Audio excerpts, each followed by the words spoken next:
Salut à tous, petite vidéo vintage aujourd'hui. On va revenir sur un TCG pareil que j'ai trouvé chez mon LGS de l'époque. Euh, C'était toujours suite à Magic et l'envie de voir d'autres jeux de cartes. Euh, bon, c'est peut-être des achats un petit peu à la con quand on sait qu'en fait que je n'ai jamais joué à autre chose comme jeu de cartes que Magic, bien sûr. Donc là, ça va être une petite redécouverte pour ma part parce que ça fait quand même quelques temps que j'ai pas rouvert ce deck parce que c'est un deck aujourd'hui, ce n'est pas un booster pack. Et on va parler du jeu de cartes appelé Wyvern, un jeu qui parle de dragons, de tueurs de dragons et de trésors. Donc voilà, le deck se présentait de cette couleur-là. Je pense que c'est ça aussi qui m'a pété aux yeux. J'ai été intrigué. Donc on peut voir ici, voilà, il y a 60 cartes avec un petit bouquin de règles. Ici, on retrouve le logo, bien sûr, et la petite présentation tranquille, comme sur tout deck, avec une petite explication. Ici, on peut trouver vraiment des dragons tirés de toutes les mythologies. Ça peut être les mythologies asiatiques, nordiques, celtiques. C'est vraiment, vraiment assez hétéroclite. Et c'est de ce que je m'en souviens, euh, les dessins étaient certains étaient assez cool, mais on voyait très bien que les dessins étaient faits par une seule et même personne. Donc, vous allez le voir par vous-même. Donc, je vais vous présenter un petit peu l'ensemble des cartes que j'ai dedans. On peut voir aussi que on payait ça 7,95 $ à l'époque. Je ne sais même plus combien je l'avais payé à l'époque. J'en ai plus aucune idée. Donc on va s'ouvrir ça ensemble et on va redécouvrir un petit peu un autre vieux TCG.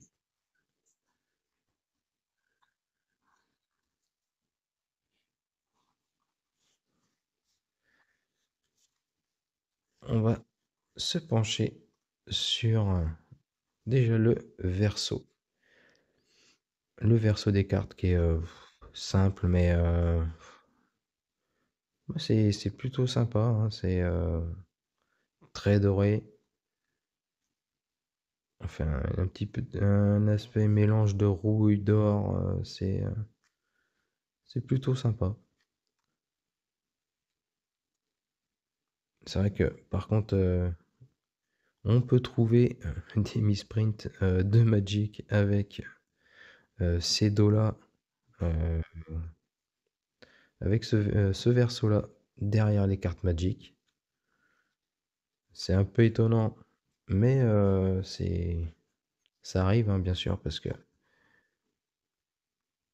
ça a été imprimé en Belgique par Cartamundi, sachant que Cartamundi s'occupe ou s'occupait, je ne sais plus exactement, de l'impression des cartes Magic en Europe. Donc, nous allons commencer par le petit bouquin de règles. Donc, comme je vous disais, hein, c'est vraiment le tout simple, hein, On sentait que c'était les débuts du jeu. Hein, c'est du papier plié, petite, vraiment tout simple, des mini photocopies. Donc ici, le jeu est créé par Mike Fitzgerald, illustré par Peter Prakovnik. Donc vous allez le voir, hein, il a un style bien à lui. Et bien sûr, tout, tout ne se ressemble pas, mais certains dragons peuvent être pris pour d'autres.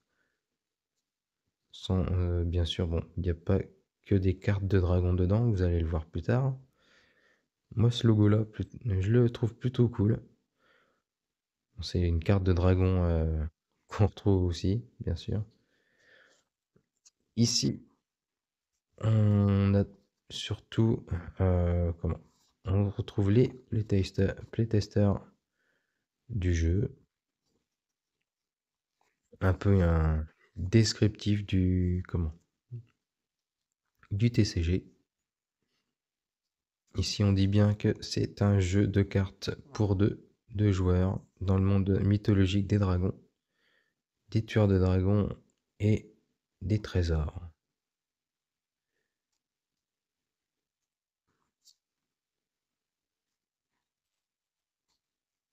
On vous explique aussi la carte, tous les petits éléments de la carte, sachant que il y a plusieurs types de cartes. On vous explique aussi le déroulement d'une partie avec un petit let's play ici, avec celui qui a perdu, celui qui a gagné, c'est celui qui arrive à 100 points. La position sur la table de toutes les cartes. Donc bien sûr, chaque carte et chaque place est attribuée à un type de carte. Donc il faut quand même arriver à connaître tout le système parfaitement afin d'en profiter au maximum. Donc il y a des cartes face pile, côté pile et d'un autre côté face. On vous explique les phases de jeu par tour. Bon, bah, la phase bien sûr où on tire une carte, on remplace, on place des trésors, on bouge, des phases d'action, de bataille, deuxième action et de défausse. Bon, je vais pas vous lire tout le petit bouquin, mais sachez que mine de rien, ils sont assez travaillés toutes les phases pour essayer d'offrir quelque chose de un peu différent par rapport au jeu de l'époque.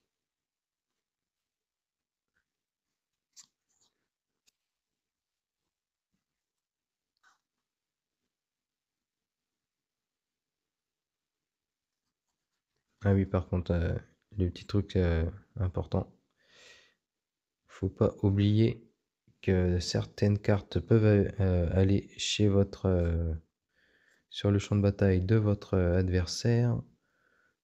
Donc, si on veut les retrouver, vaut mieux mettre des counters dessus afin de les récupérer par la suite.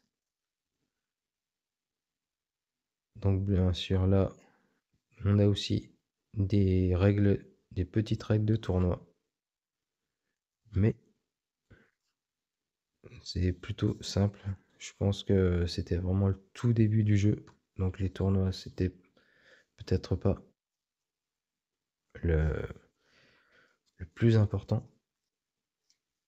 Donc, on va commencer par des cartes dragon. Je vous préviens, je pense pas que si c'est peut-être été classé, mais je suis pas sûr que ce soit réellement classé. Ici, un dragon, Dragonel. Donc vous allez voir, hein, les illustrations ont toutes le même style. Moi, c'est ce qui me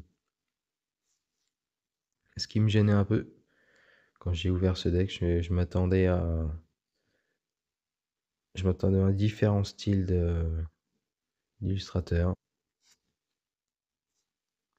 Ici, un dragon appelé Ryu. C'est vrai qu'avec le recul, ça me fait penser au film de Disney, Raya. Je ne sais pas pourquoi, mais c'est lié à la mythologie asiatique. Ici, Lantern Worm. Donc un dragon ver de terre. Un truc sympa. Bon, c'est vrai que je n'ai pas dit, mais ce jeu date de 1994. Donc c'est pareil, ça ne rajeunit pas tout ça. Là, le dragon appelé Blue. Sans oublier les petites pièces d'or. Le dragon Typhon, je pense qu'on l'appelle comme ça, je pense. Ici, Gandarewa. Et on explique bien que Gandarewa est un dragon des mers.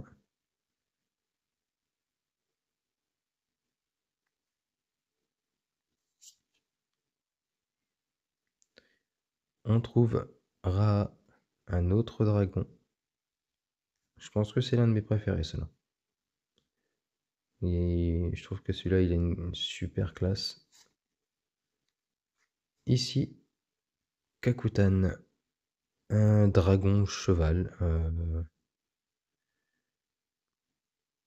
Au lieu de voler, Kakutan sait courir comme le vent.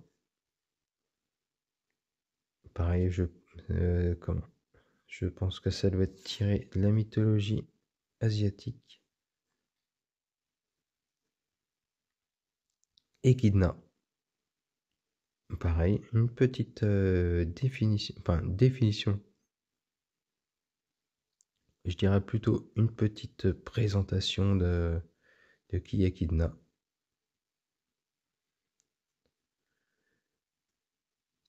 En gros, on nous dit qu'elle se balade dans les tréfonds de la Terre.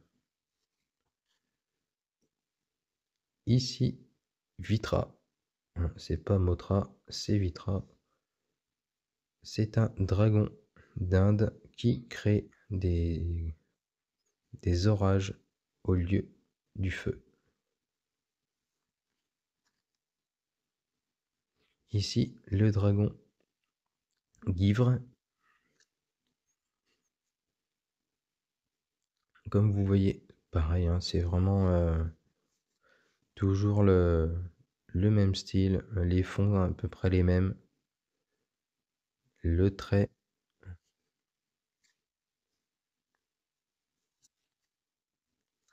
Voilà l'emblème de Wyvern, c'est ce dragon-là. Moi que je trouve super classe quand même malgré tout. Ah, on aborde un autre type de carte. Ici, Treasure avec Aaron's Road avec une petite définition. Là, ici, c'est lié à la Bible, si je ne me trompe pas. Il me semble que c'est ça, c'est lié à la Bible. Ici, un chaudron.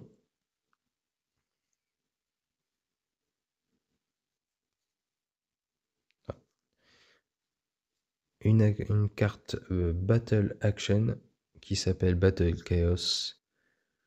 Une grosse baston de dragon. Ah, que serait un jeu sans une armée de nains prêts à en découdre? Ça me rappelle mes parties de Warhammer JDR. Ici, Martha of Bethany, qui nous dit Dragon Slayers have to eat too. C'est vrai. C'est pas faux. Ici, une carte Treasure avec la salle au trésor. Toujours très simple.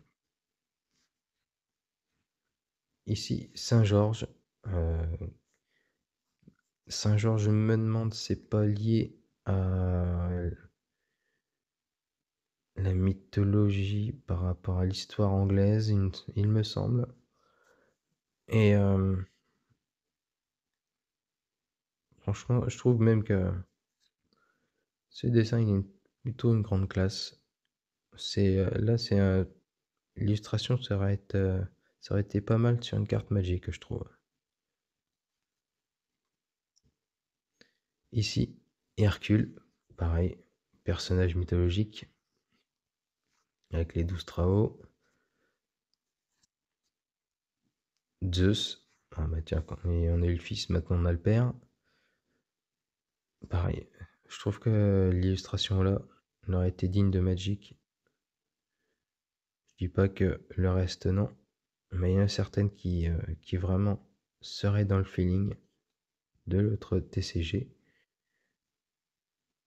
Sir Lancelot, une mythologie arthurienne. Beowulf, mythologie nordique. Pour fendeur de dragon. On a Thor, voilà. Pareil, mythologie nordique.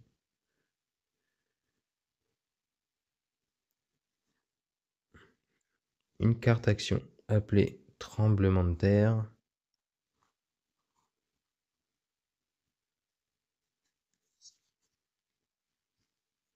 Treasure Thief, parce que oui, on peut voler les trésors et les pièces d'or.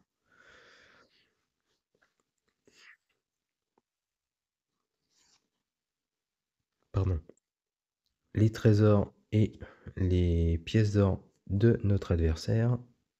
Parce que ce qui compte, c'est le nombre de pièces d'or aussi qu'on arrive à garder à la fin. Ici, une carte action appelée Gully. Battle Reaction avec une armure, pardon.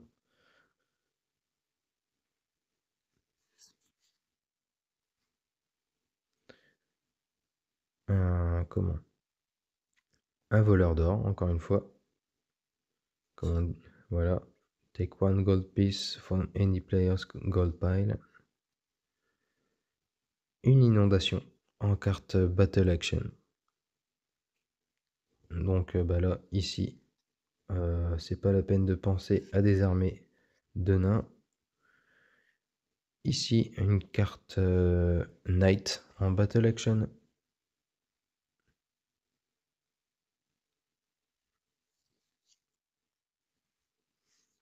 Firebolt. Une petite boule de feu tranquille. Ah. Le voleur qu'on a vu tout à l'heure avec le chevalier qui l'arrête. Coach Thief en carte Reaction.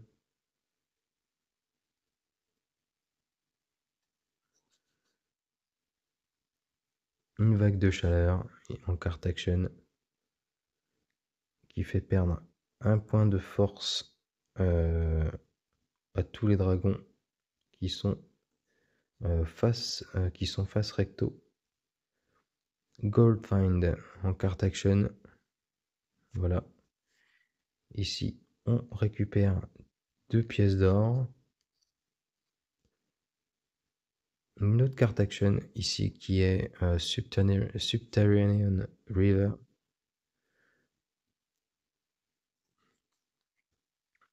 Un éclair.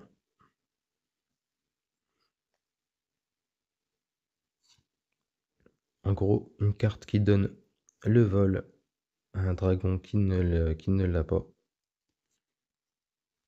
Sacrifice. Celle-là est plutôt cool quand même comme illustration.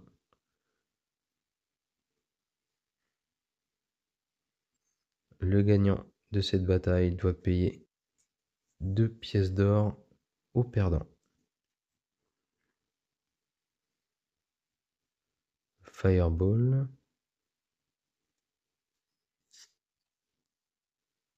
Encore une carte de nuit. Magical Healing. En gros, on guérit un dragon pour qu'il récupère toutes ses forces. Ici, un tsunami.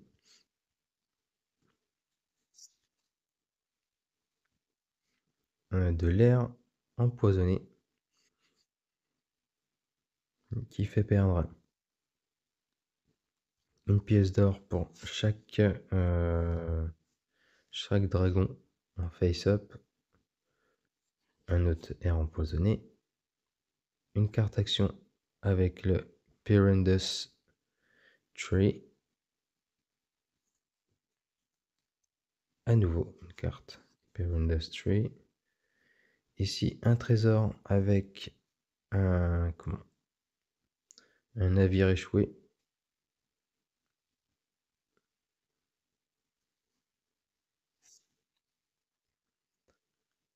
Un autre trésor avec une perle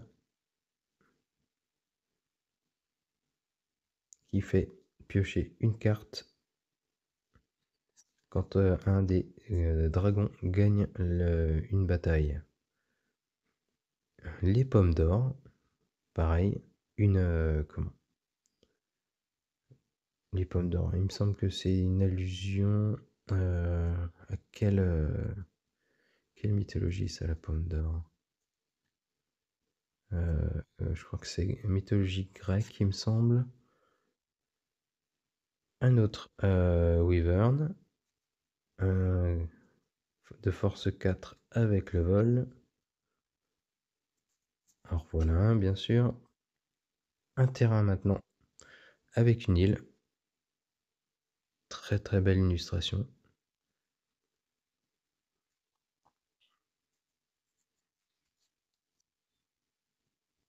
Des nuages. Ça fait baisser la force des dragons qui ont le vol. Le courant. Stream. Pareil en carte terrain. Qui fait payer des pièces d'or. Une grotte.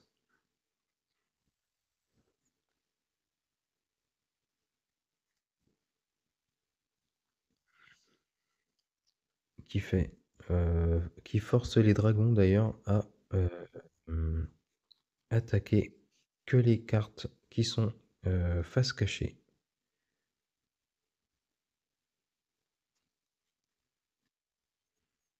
Une autre carte terrain qui est barrière de corail. Pareil, qui fait perdre -1 de force. Un repère souterrain qui fait récupérer tous les dragons souterrains sous votre giron. Et un terrain marais, superbe aussi, qui fait perdre de la force. Ah, pardon, j'en ai oublié une, qui fait passer -1 en force. Ici, une forêt, vraiment des terrains qu'on semble connaître depuis longtemps. Ici, qui fait pareil, qui fait perdre 1 point de force. Donc voilà, c'était le deck que j'ai acheté à l'époque. Je devais avoir, je sais pas, 94, je devais avoir 13 ans. Et franchement, bien sûr, je n'y ai jamais joué, mais à mon avis, ça doit être quand même intéressant. Comme bien sûr le jeu lié au Seigneur des Anneaux ou encore le jeu lié à Vampire. The Masquerade.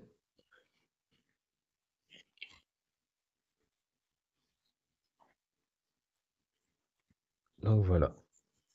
J'espère que tout ça vous a plu et je vous retrouve dans une prochaine vidéo. J'espère que pareil, hein, si vous connaissez un petit peu les mécaniques du jeu, n'hésitez pas à me partager ça. Je suis vraiment curieux de voir comment une partie pouvait évoluer. Donc je vous remercie d'avoir regardé et je vous donne rendez-vous pour une prochaine, peut-être la semaine prochaine. Salut à tous!